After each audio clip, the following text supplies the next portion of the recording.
This is, as Charlie and I were just discussing before, the fourth one of these. And in previous ones, we've been talking a little bit about some of the components of training, some of the things that are important in training as we learn and develop as athletes. Today, I'm just going to talk a lot about two things that sit really nicely together. So the first is running economy, which is about the efficiency of which we use the engine that we've got. And the second is perceived exertion, which is about how we feel, how hard we feel our running is. And the reason I'm going to talk about those two things is because often in our training, we think about VO2 max, we think about our endurance, we think about our long runs, we think about lactate threshold, and we think about all of these things perhaps individually, but they're not necessarily determinants of how good an athlete you are likely to be. It might be down to how efficient you are, and it might be down to how you perceive your effort and how you manage your brain through the activity. So it's worth talking about some of those things. There's loads of depth on these subjects. I'm not going to go into huge amounts of depth, but I'm going to touch on some of it. And obviously you can ask some questions towards the end. So really, I think the thing that when I think about when I'm coaching people and when I'm asking and training myself is that really what we're all trying to do with our running fitness is to make it be and feel easier. Right? And the age-old question of when does it ever get easier? Well, the answer is obviously it doesn't, because we try and improve. But if we were trying to run a 20-minute 5K and we want to improve to a 19-minute 5K, we need to make a 20-minute 5K feel and be easier. And that's what we're trying to do with all our training. So if we have that as our mentality for what we're thinking about as we're developing as athletes, think, right, so how do we make it easier? How do we make it feel easier? And that's what we're going to talk a little bit about today. So we talk about VO2 max, lactate threshold, all the components that help us create energy and help us manage ourselves. That is about the size of the engine. If you're talking kind of mechanic language, that's about the size of the engine. Running economy, or perhaps better put, efficiency, is about how you use that engine, or more specifically, how your body uses that engine. So two people could have identical VO2 maxes, identical lactate thresholds, and they would still produce different outcomes over a certain distance in a race, because the way that they run may well be different and may well lead to an efficiency versus the other. And really when we're talking about running economy, and it's about how well you use oxygen, and the way you can measure it, and it's quite a scientific way, is to think about how much oxygen you use to run a specific distance in a specific time as compared to somebody else, right? So that's the general measure for running economy.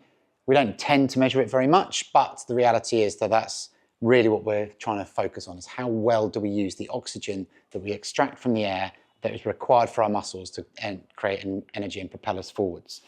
There are three main drivers for running economy, which I'm going to touch on. The first is biomechanical, so how our body moves. The second is neural, so how we connect the messages from our brain from our nervous system to our muscular system. And the third is the metabolic efficiency, so how well we use and create energy. So I'm going to talk about biomechanics, and biomechanics is, as I say, it's about movement patterns. We think about it in all sports, and in particular in running and endurance sports. So running and swimming, there's a huge emphasis on it. The age-old pub debate is, what sport requires less skill and more fitness than others? And people always go, oh, running, that's just about fitness. Well, I think that massively underplays the role of your biomechanics and the skills that you're required to build a biomechanical engine that really works for you. And in fact, I'd argue it goes further the other way, that in some sports, if you can be super fit and quite good at hitting a ball, you're going to be very good. But in running, you can be quite fit, but if you can't run very well, you're unlikely to be very good. So there's always that thought in your mind that actually, you do need to run well to be good at this sport. And the biomechanics is really thinking about how you store more energy throughout your activity and how you waste less. So that's what we're trying to do with our biomechanics. And to talk about those two things in a little bit more detail. So storing energy is a really interesting thing, and we're going to do a little bit of physics. In fact, if I've got my prop, here we go. This is my prop elastic band. So have you heard of the stretch shortening cycle? Anyone heard of the stretch shortening cycle? So our muscles effectively operate like an elastic band. So as I extend the elastic band, it gets obviously stretched and it starts to get tense. You can hear that noise. That noise is the energy. Obviously the stretch is now full of energy, and this is what happens to our muscles. We extend our muscles and they become like elastic bands full of energy. So it's now really stored of energy. As soon as I let go, it pings. Obviously, do that in the classroom, you ping it across the room, it hits the teacher in the eye, you get suspended and all that stuff. So we've all done that as kids, but that's what's going on for us. And the stretch is that, and that's the shorten. And that's the cycle that your muscles are continuously going through as you go through your activity. So you're lengthening your muscles and then you're shortening them again as you release. So if you take, now this is my leg, nicely stretched, I've pinged, and I'm now moving forwards. So ideally what we're trying to do is get that stretch as far and as long as we possibly can so that we can propel ourselves forward. Now this is one of the interesting things about runners. As many of you will experience, touching your toes for runners is quite a challenging thing. If you go to a massage or a yoga class, everyone looks at you and goes, well, how does that work? You're a runner, you're supposed to be really fit and agile and lithe and supple and all that stuff. But the truth is we don't really want to be that supple because that stiffness helps with our stretch. And you can expand that to our shoes. So the shoes that we wear now and most of the shoes in the shop are carbon plated and are stiff, and that's helping you create that energy as opposed to more flexible shoes where you have to create that energy for yourself.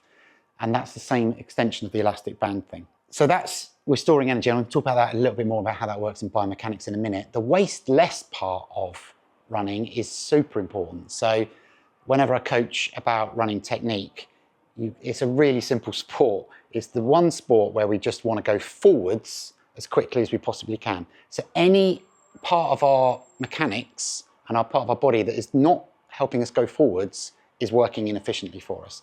So moving arms from one side to the other, moving torso, knees coming across, feet landing out at 10 to 2, all of those things that we all do to a greater or lesser extent are not helping us move in a forwards direction.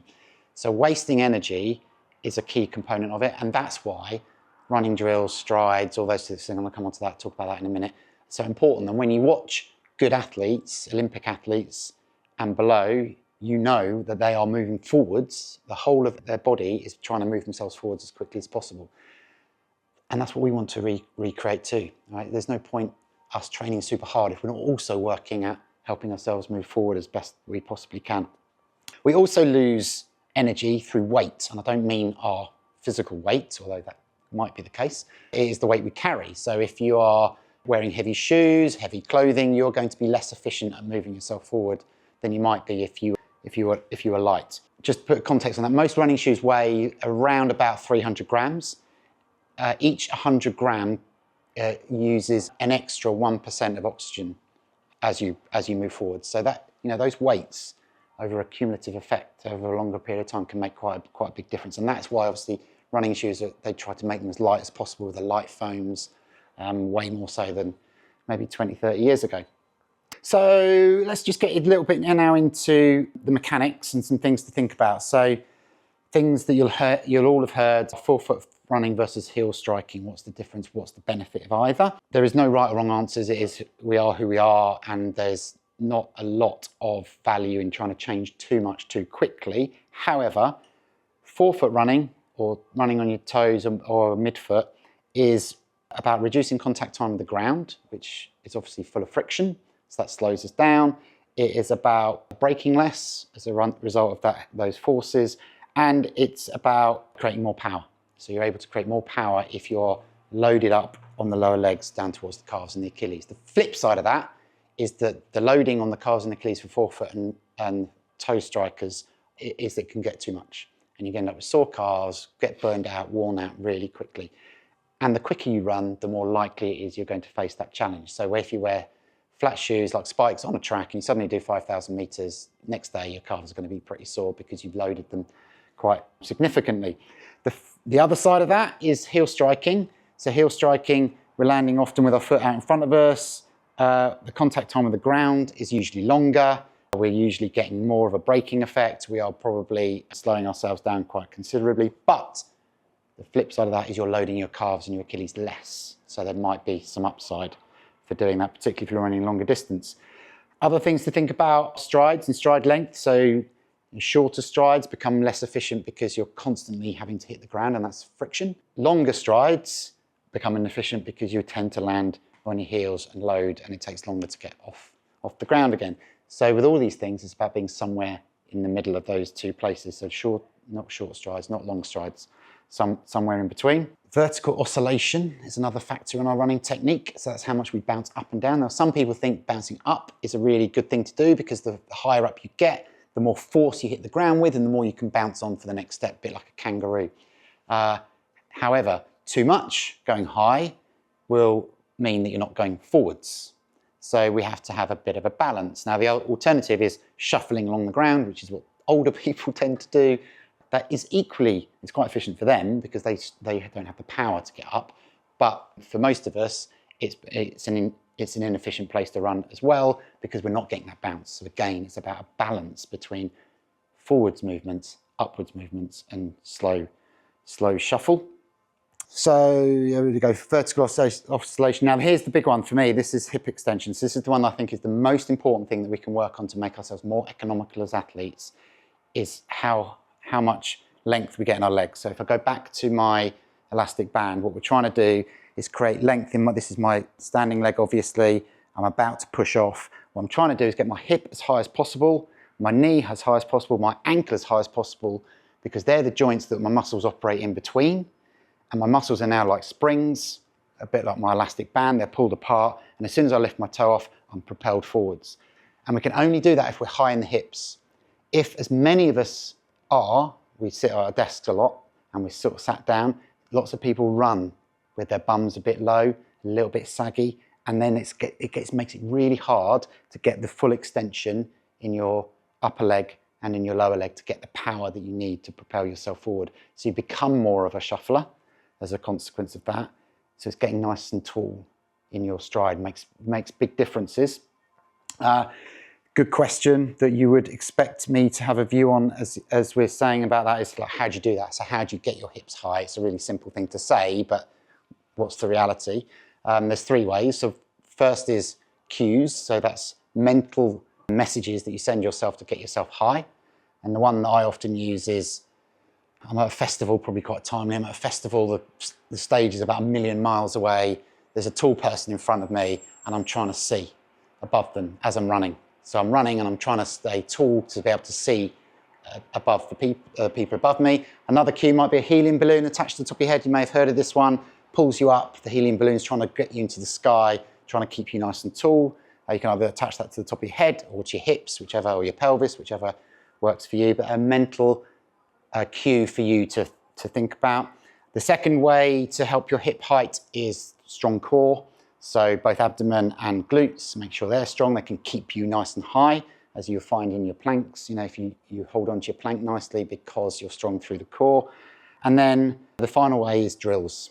And this is one of the things, lots of people say, why drills, why strides? And we're going to talk about that a little bit more again as we go through. But those things help us with our mechanics. They help us concentrate on them for a moment in time. They help our bodies start to learn how we want it to move, to become more efficient. The thing with all of that, any changes that you make to your running technique to try and improve it, it takes time.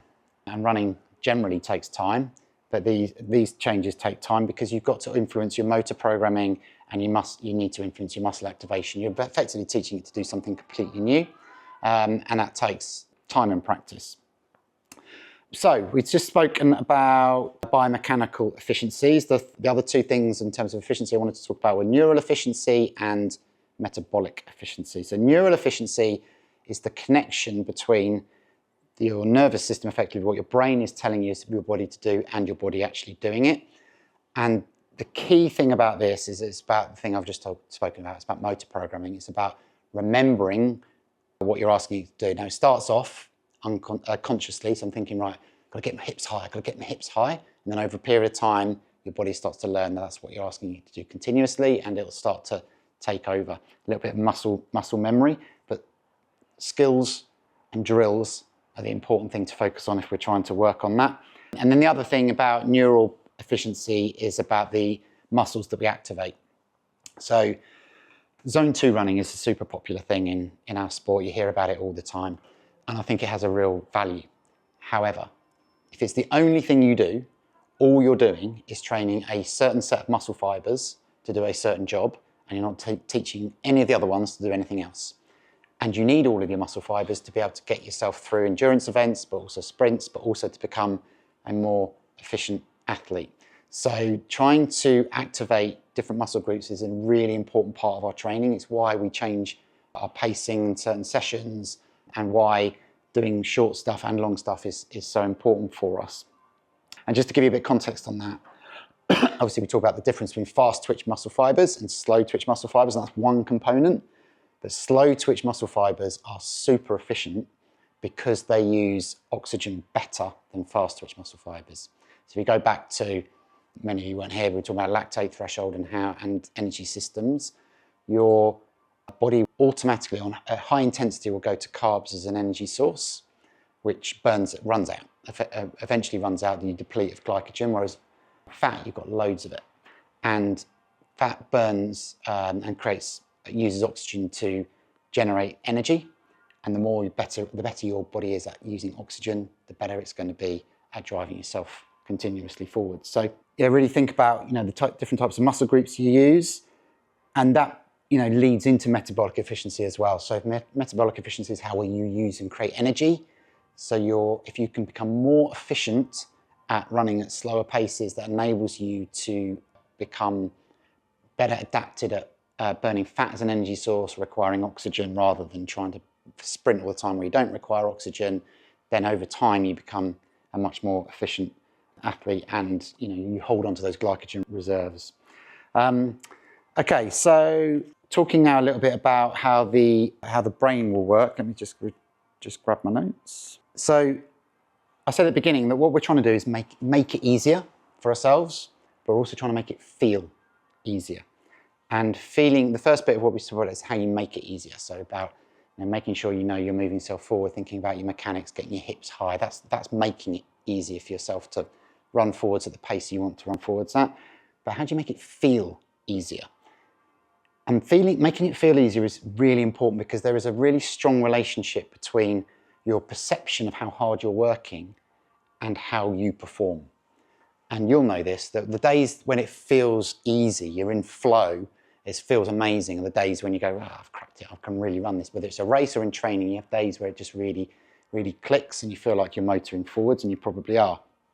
But it's what sits behind that becomes really important. So we talk about it as being perceived exertion, which you may have heard of. And there's some scales around this about rate of perceived exertion. And usually they're very intangible. So they are things like how much of a conversation can I hold whilst I'm running, whether it's running easy and I can hold a full conversation, through to running towards tempo where I'm maybe holding 1 or 2 words at a time, or faster and I can't speak at all of that kind of stuff. So they're ways of measuring how much effort you put in.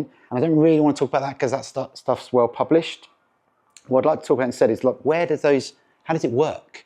How do we get this perception of effort? Where does it come from? And the science behind this and the theories behind it is that there are 2 sources of information about the effort that we're putting in. One, and they're kind of opposite.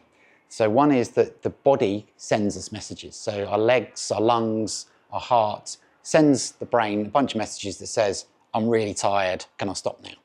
And the brain processes that stuff and goes, yeah, okay, we'll slow down, or not, we'll push on, whatever it decides to do.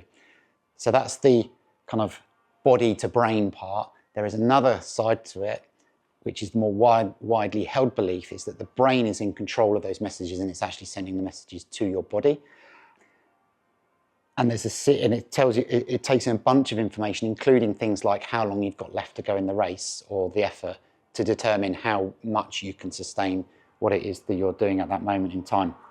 And it's really interesting, because there's loads of evidence that a tired body can be made to continue to do stuff, even if you think you can't, based on some scientific studies.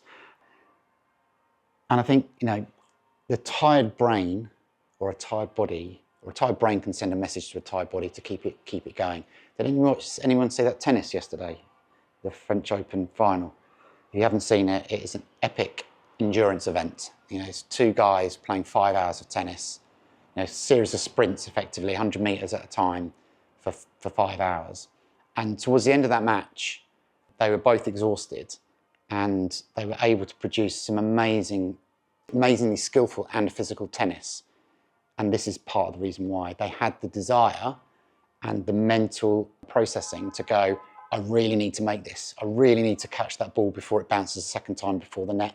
Because if I lose this point, I'm going to lose the whole tournament. And they wouldn't have had that message in the third round when they were winning 2-0, that I let it go. But when it got to this point, they really needed to find it. And it's because their brain took over and started to control the body. The body was saying, no, no, no, no, no, I can't do it. But the brain managed to take over. And that's a really good example of how the brain controls the level of fatigue and how you manage your body. Another really good example of how it does it is caffeine. So we all know that caffeine is a stimulant, it gets us going. Now, lots of us think that caffeine is there, makes us less tired. It doesn't. All that caffeine is doing is it's changing the signal processing from your brain to your body to convince you that you're not so tired. It doesn't change the reality, it just changes the way you think about that reality. And that's what caffeine does in our day-to-day lives, but it's also what it does when we're in sport. It helps us mask the effects of fatigue, which becomes quite interesting because that's, these messages about brain to body are very complex, not particularly well understood, and they're mostly theoretical rather than science-based, but they sort of make sense.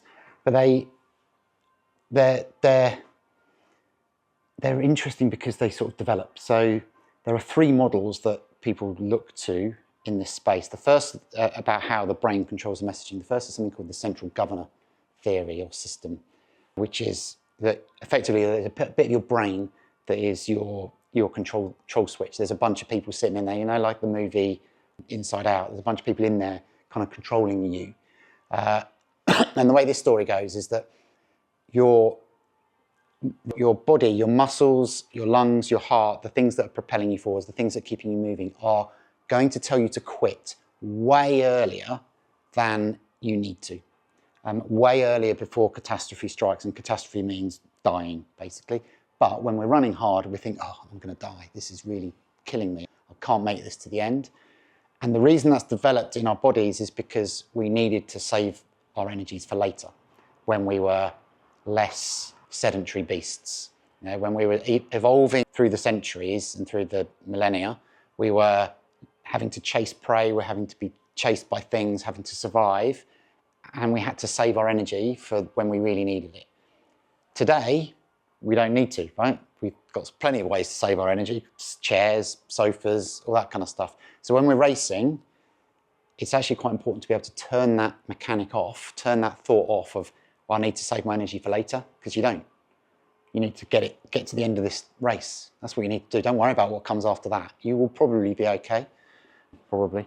Not always. So that's one lever. So the central governor system is telling you to stop way before you actually have to. So knowing that helps you to turn it off, turn off that little switch and just keep going. The second thing that sort of attaches itself to that, and this is the second model, is that plus motivation. So it starts to understand, how motivated am I to keep going? If I'm Carlos Alcaraz, how motivated am I to reach that drop shot and make sure I get it, so I win this point, so I win the set, so I win this tournament? Why is all that stuff important to me? He knows. And motivation is a key part of it. That's called the psychobiological model. So there's a bit of biology and a little bit of brain and motivative stuff in there. But the really interesting one is the third one, which builds on both of those. And it's a 3-dimensional model, which takes into account, obviously, the processing, the messaging you're getting, the nature of your motivation, but also your current mindset. So it's all well and good me saying, oh yeah, I'm super motivated by Carlos Alcaraz. I'm a bit too tired now and I can't quite get there, so fuck it doesn't matter. What's his current state as compared to Sinner on the other side of the net in the tennis example? For him, let's say Alcaraz was up 7-2 in the last tie break. It's really important. He only needs 3 more points. He's got to get there. Sinner's like, oh, there's no way I can win this now. I'm too way behind. Alcaraz is in what I describe as a flow state. He's ready. He's up for it. Sinner's in an action crisis. It's like, I don't know what to do anymore. When something's not gone quite to plan, it's what we do next and how we cope with it, which becomes a key part of this. And I think we all agree that things become hardest when they don't quite go to plan. And my example for this is really random. This is in the supermarket. So you know when you go into like a Tesco Metro, whatever they're called, the Tesco Express, the little ones, and there's no people to serve you and you have to go to the thing and check it out yourself. You think, oh, this is going to be really easy. I just need to get some bread and some milk, whiz it through the thing, pay my card, I'm out. 2 seconds, not speaking to anybody. As soon as that process goes wrong, because it doesn't recognise the weight of it, or the card machine's not working, or you need some alcohol, it's like, fucking hell, this is the most annoying process in the world. I wish there was checkouts again and I could actually speak to someone. And it's because what you thought was going to be really easy has suddenly become quite difficult. That problem gets worse as you get older, by the way. Like, technology failing for you becomes really frustrating, or technology failing on its promise becomes really frustrating. But the same is true in running. So if you think it's going to be easy, you think it's going to be easy to run a 19-minute 5K, and all of a sudden it's nowhere near as easy as you wanted it to be, it becomes a lot harder than it would have been otherwise. So there's a mismatch between, or there can be a mismatch between your expectations of the effort required and the actual effort required. And that mismatch is the thing that makes it feel harder, and it's that mismatch that we need to try and kind of fix. And this mismatch can happen, and I'm going to get back to a running analogy for it, a running anecdote for it. And where it becomes really interesting, if you ever watch the Olympic races, what you'll often see is the winner, the gold medalist, will be off on the lap of honour or finished congratulating everyone, and everyone else is just scattered on the ground in a right old mess. But the winner, who ran the fastest, is totally fine. Okay, well, how does that work? And it's because of the mismatch. So the winner, he or she, has gone, this has been brilliant. I've won, I've nailed my time, I've beaten everybody else, I've won the gold medal, I feel on cloud 9. The other people are going, oh my God, I've put all that effort in and I didn't get what I wanted from it. It feels horrible. Occasionally, obviously, you get a second or third placer who goes, well, this is brilliant, I've won a medal. But usually it's like everyone's just strewn across the place because the mismatch between their expectation of effort and what they were expecting out of it was too great, and they feel completely broken, despite the fact that both the efforts were the same. And I'm sure you've had similar experiences to that. So let's have some actions. So how do you make it feel easier? And there's no simple answers to this, fairly obviously, but things to think about. Clearly, if there's a mismatch between expectation and reality, we need to set realistic goals. That's the first thing that we need to do, you know. And that doesn't just mean how fit am I? Am I a 19-minute 5K runner? It means, am I a 19-minute 5K runner today? Because it could be you are a 19-minute 5K runner, but you were up all night for various reasons, stress, work's been busy, various other things, weather. You know, there could be loads of things that get in the way of it. So set yourself realistic goals. The second thing is the role of motivational self-talk, and I'm sure you will do it. So as you're running that, what are you doing to keep yourself going? Practice it, be conscious of it, know what it is that drives you forwards. Relaxing, being relaxed when things are not going your way, or you're feeling like things are slightly going against you, or you want to make it easier, try and stay relaxed and calm.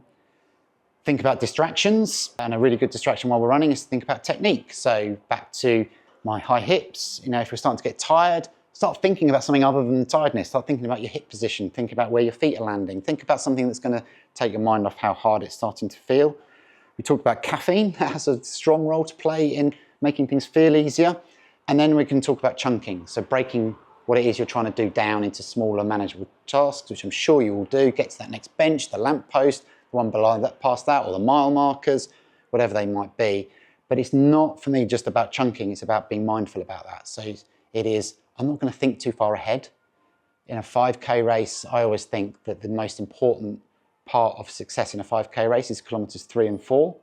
Kilometers 1 and 2, fine, easy, I can run at this pace forever. Kilometer 5, when you're at the end, it's no problem. It's kilometers 3 and 4 where it starts to get super difficult. If I can focus hard on my pace and only worry about these 2 kilometers, the rest of the race takes care of itself. So really switch in to the way you're feeling at that moment in time. And then ultimately, you can recalibrate, recalibrate what you're trying to achieve as you go round, or ultimately slow down. That's the other way of managing the mismatch between expectation and effort. So loads of stuff there. There's loads of implications as well. So I'll just touch on a few and then I'll stop talking. So of all of this, running economy and perceived exertion, both making it be easier and making it feel easier, what can we do? So obviously training is a big part of that, doing our work. But it's not just about doing our sessions. There's more to it. So technique. Think about how you're going to manage your technique, how you're going to try and improve it. Sprints, drills, those are important things to put into our program. You probably look at people doing drills and go, why are they bothering doing that? And this is why. They're trying to improve their mechanics. They're trying to make themselves more efficient. Motor programming, try and improve that. Again, drills, the same thing. Think about how you can get your body to use fat better, to process oxygen better, put volume into your training, run it nice and slow. Think about how you might be able to activate different muscle groups, variety, doing things short and fast, doing things long and slow. Mixing up your training are really important things. And then the final bit is practicing all those things about making it feel easier that we just spoke about. Actually do it, right? When you're in a hard session, think, well, I'm going to picture the finish line of my race. I'm going to work on my mantras. I'm going to work on my psychological side. And I'm trying to get myself through it. Practice it as much as I would my actual running. So all of that wrapped up together is about, as I say, making things be easier, but also more importantly, or just as importantly, making it feel easier, because that is effectively what we're trying to do with all of our running. And if you do that, you'll be able to go faster, in theory. Thank you. I'm conscious there's loads there, and there's probably as many questions posed as I've answered. So if you have any questions, please fire them my way. It can work at therefore making you burn, because if the idea being if you're fasted, say obviously overnight, your glycogen stores will have depleted at some point over the night, because you naturally burn energy as you breathe, and you're going into your activity and you are likely to need to burn fat more. So yes, I think it can work. However, I think it has potential downsides as well, which are immune system depletion. So definitely on the immune system, but also on the nervous system as well. And I think that you run the risk, this is more prevalent in female runners, but it's also true in male runners, of relative energy deficiency. So just literally not being able to put enough into your body to replace the energy you're burning. And in some instances, some elite athletes really struggle with it, because they tell themselves that I'll run twice a day, I'll do an average of 140 miles a week, 200K a week, whatever it is. And I'll do strength training, I'll do cross training, but that doesn't count because it's not running. So it's not going to have a negative effect on my body, but actually it's requiring energy. And if you are doing like 2, 3, 4 sessions of training a day, whatever it might be, you don't have the time or the appetite to eat as much as you need to eat to put those calories back in, and then they get into trouble. It's like you move it all up a chain. So the better your sprint form becomes, the better your 5K form becomes, and so on. One of the most interesting experiences I had was watching the London Marathon from elites to the charity runners. And the difference in running technique from them to them is obviously huge. But what amazes me is how different the running technique is between the 205 guys and the 215 guys, and then the 215 and the 225 guys. You think they're the same athletes, but the way they move is completely different. So the more you can improve all of those things and become a better rounded athlete, the more likely is you'll push yourself from below. But the point about how do you do them? So let's take a standard set of strides. It's let's say 80 meters roughly, probably the length of the straight on a track. I would move through those 8 and increase the pace as you go through. And I don't think you need to get to full sprint, but it's more than 5K pace. It's like, you want to feel like you're running, you know, you're kind of going for it, because your mechanics improve the faster you run. So it feels better. If you're doing Tuesday, Thursday session and then a Sunday long run, you could do it on a Saturday when you're doing your easy run. You can do them as warm-ups for sessions. You can do them as warm-ups for races. They're just and when you're feeling good, they feel amazing. It's a really good neural thing to do as well. Good question. So the other thing that I should have said actually about the flexibility thing, so being tight in your legs and not having that suppleness to reach your toes, the downside of that is injury. So the downside of that is you become too tight and you pull things and you tweak things and everything gets a bit inflamed. That can be the downside. That is why stretching is important. That's why some yoga can be important, but it's about balancing it, right? And the same is true of strength. So strength work will help you build a muscular system that can protect you from injury. What I think is actually more beneficial for running economy is plyometrics. So jumps, hops, anything that's about movement and power is going to really help your running economy. That's why box jumps are a really good thing to do. Quite challenging. You know, get a box 3 foot, 2 foot, 4 foot, 5 foot maybe high and jump up, jumping up onto it. That will really help your bounce, it'll help your strength, it'll help you move forwards. Great question. So you're warming up, that's definitely one thing, and it may take you longer to warm up on some days than others based on what else is going on in your life and how stressed you are, and all those types of things. I think we all know that when we go out for the first 10 or 15 minutes of our run, it's like, oh my God, this feels horrible, I'm never going to get through this. And then we might sometimes reach that flow state where it does feel amazing. What is happening in the first part of that is your body's playing catch up effectively. You've gone from not doing anything to suddenly running, as most of us will do, and you're not getting enough oxygen supply to your muscles. You're not able to do it. Your heart rate's not high enough, your respiratory rate's not high enough, your blood volumes are probably, or your blood's sitting in places where you don't want it at that moment in time. It takes a bit of time for it to really get going. That's why, often after 5 or 6 minutes, you feel really out of breath on an easy run. You go, well, that's wrong. But then after 20 minutes, it's settled and you start to feel good. In that instance, the ups and downs can be blood sugar related as well. So it could be your diet and how well fueled you are. It could be how hot it is. It could be terrain. Could be all sorts of different elements. If you take a marathon, we know that you sometimes go through those waves in a marathon, and that can be about how well you're running, what's going on around you, how your body's processing the fuel you're taking on. It depends what you're trying to achieve with that individual run. So if you're trying to run a recovery run, an easy run, slow it down to the heart rate that's going to allow your blood to circulate around your body, to clear the metabolic waste, to help improve recovery. So don't make it harder for yourself than it needs to be. For your harder sessions, you want to adapt to the heat, I think, to help your overall improvement as an athlete. So I think maybe, yes, go for it. Realise that you might need extra recovery in between reps on a tough session, or you might need extra hydration, but use the opportunity that the warmer temperatures provide you to help your adaptation. Psychologically, I think one of the things we have to give ourselves is reasons to believe we are going to achieve what we want to achieve, whether it's completing a session or reaching the end of your goal race in the time that you wanted to run it in. So you've had some good sessions. Remind yourselves of those when you're having those doubts, whether it's in your run or whether it is around and about the house. Something I always say to marathon athletes in particular is doubts are inevitable. They're true for everyone, right? We all have self-doubts leading up to a big race, particularly a marathon, because we train so hard for it and the thing itself is so daunting. So write down your reasons to believe, have 3 of them.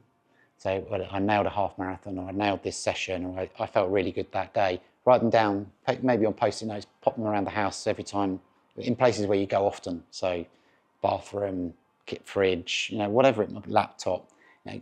Give yourself opportunities to tell yourself that on a regular basis. And eventually, like everything, our brain sort of learns, oh yeah, my thought is I can't do this, but actually here's the evidence that says I can. Great. Well, thanks very much. Thanks for your really good questions. Good luck to you guys. It sounds like you're all going together to Berlin to have a bit of fun. Good luck with that. We'll be here again next month talking about age. Something I know well about. But it's the movement through age that's important. So it's not just about older runners. It's about how things you can do to help yourself as you progress through that journey. Cool. Well, thank you again. Thank you.